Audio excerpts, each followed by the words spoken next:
Hello everyone, welcome to my channel. Today's topic to be covered: first Ohm's law, second resistance, and third one is your resistivity. Let's start. First Ohm's law. First Ohm's law. What is Ohm's law? Ohm's law states that Ohm's law basically relation between current and voltage.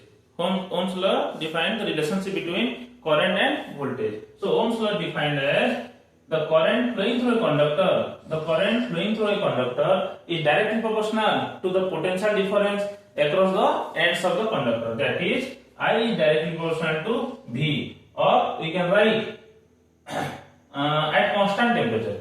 At constant temperature, the current flowing through a conductor is directly proportional to the potential difference V across the ends of the conductor. So we can write this as V is directly proportional to I. This implies that V is equal to I into R. We know that whenever a directly proportional to sign is converted into equal to sign, then we must multiply some proportionality constant. Here, that proportionality constant will be R. What is R? R is known as resistance. R is proportionality constant.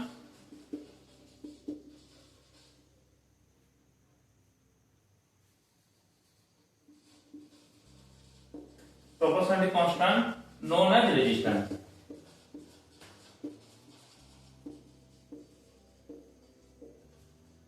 Where R is proportionality constant known as resistance. Then, or we can write R is equal to V by I. R is equal to V by I.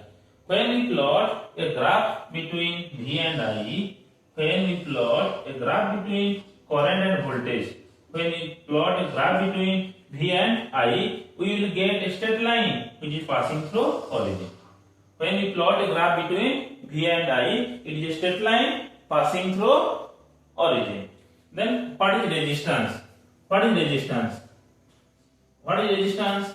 The opposition offered by a conductor. Resistance is the opposition offered by a conductor when electric current passes through it.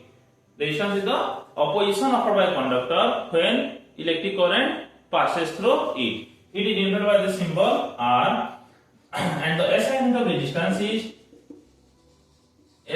of resistance is ohm, OHM, ohm, which is known as Greek symbol omega. Ohm is denoted as Greek symbol omega. Next, the factors on which resistance of a conductor depends. Factors on which the resistance of a conductor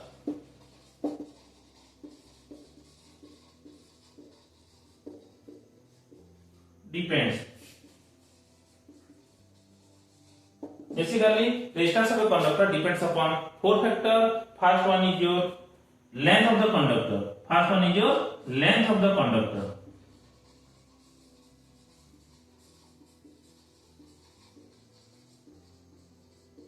How resistance of a conductor is directly proportional to the length of a conductor.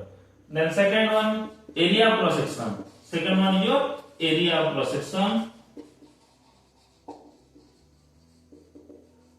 Resistance of a conductor is directly proportional to 1 by A, or you can say resistance of a conductor is inversely proportional to the area of cross section. That means if area increases, the resistance decreases, or if area decreases, then the resistance increases.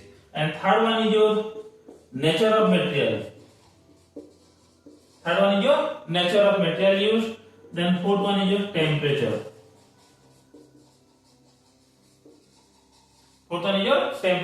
That means if temperature increases, then also resistance increases. If temperature decreases, then also resistance decreases.